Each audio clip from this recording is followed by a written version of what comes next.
ఎవరైనా సరే ఆరోగ్యంగా ఉండాలంటే శుభ్రత పాటించాలి. మరి శుభ్రత కావాలంటే ఎలిం ప్రొడక్ట్స్ వాడాలి.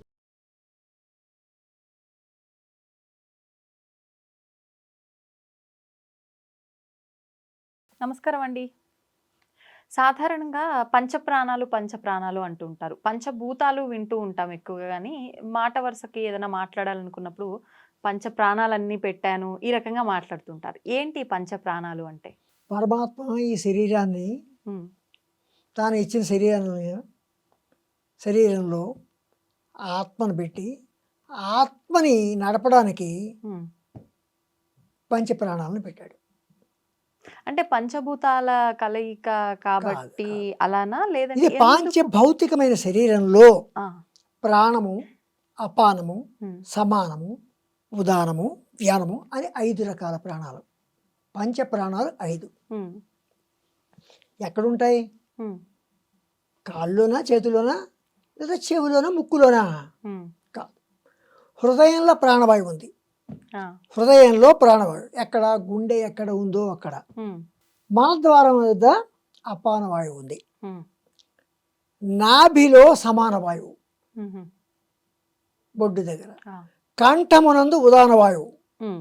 ఇక దేహమంతయు వ్యానవాయువు. వ్యానము. హుహు.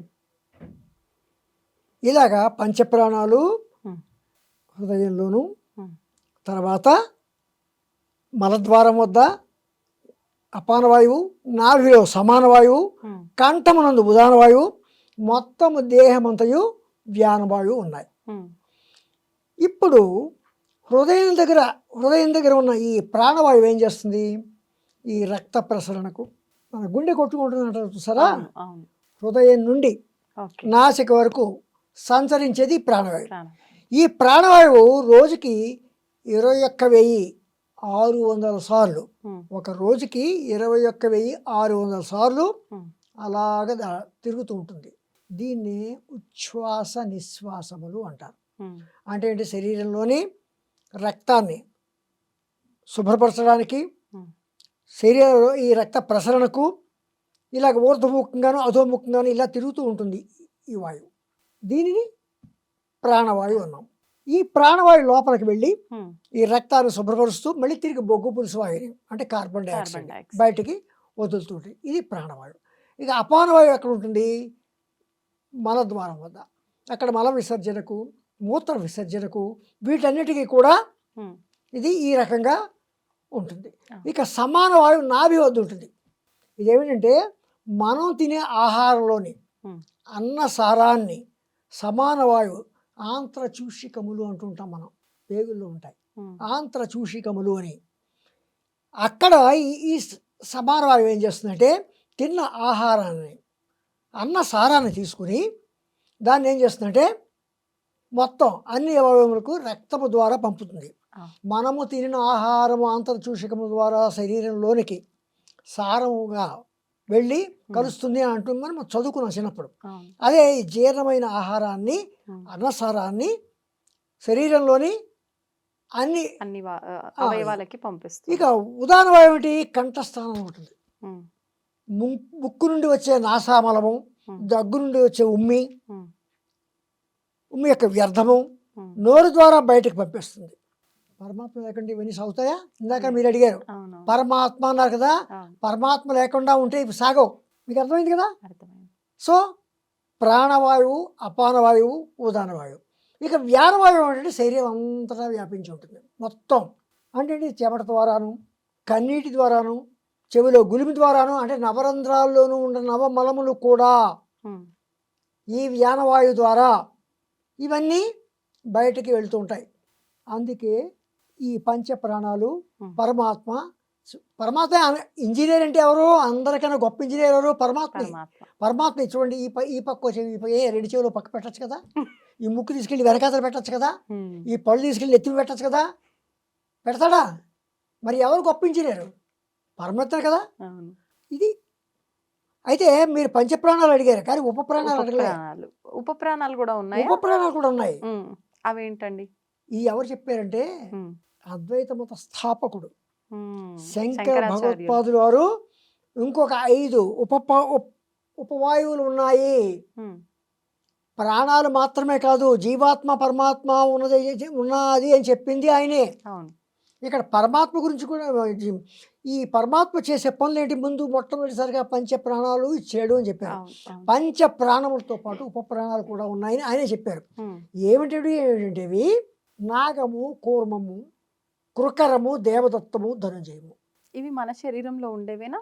శరీరం మీరు మీరు ఇప్పుడు మీరు అడిగిన ప్రశ్న చిన్న చిన్న చమత్కారమైన ఆ, చిన్న సమాధానం చెప్తాను. ఆ, శరీరంలో షట్చక్రాలు ఉన్నాయి కదా, అవును. ఇవి ఎక్స్రే తీస్తే రావట్లేదు ఏంటని ఒక డాక్టర్ గారు అడిగారు. ఆ, ఓకే. ఇవి ఎక్కడ ఉంటాయి అని ఒక మెడికల్ స్టూడెంట్ కూడా అడిగాడు. ఉమ్, ఆపరేషన్ చేస్తే ఈ షట్చక్రాలు షట్చక్రాలు కనిపిస్తాయని. కనిపిస్తాయి.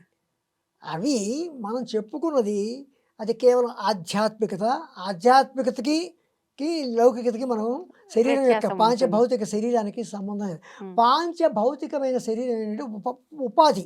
ఈ ఆత్మకి కేవలం ఉపాధి. ఈ ఆత్మ మళ్ళీ ఇందు నుంచి వెళ్ళిపోతుంది. ఉమ్, ఉమ్, ఈ ఆత్మతోటి ఇవన్నీ స్థాపింపబడతాయి.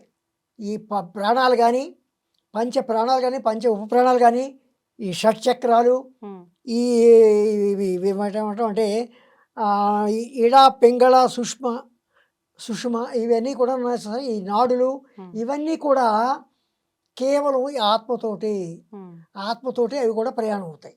ఓకే. అయితే ఇక్కడ పంచప్రాణాలు ఏమన్నా నాగము, కూర్మము, కృకరము, దేవదత్తము, ధనుంజయమన్నాం కదా. ఉమ్, నాగం అనేది ఏంటి? ఉపప్రాణి కంఠం ఉంటుంది.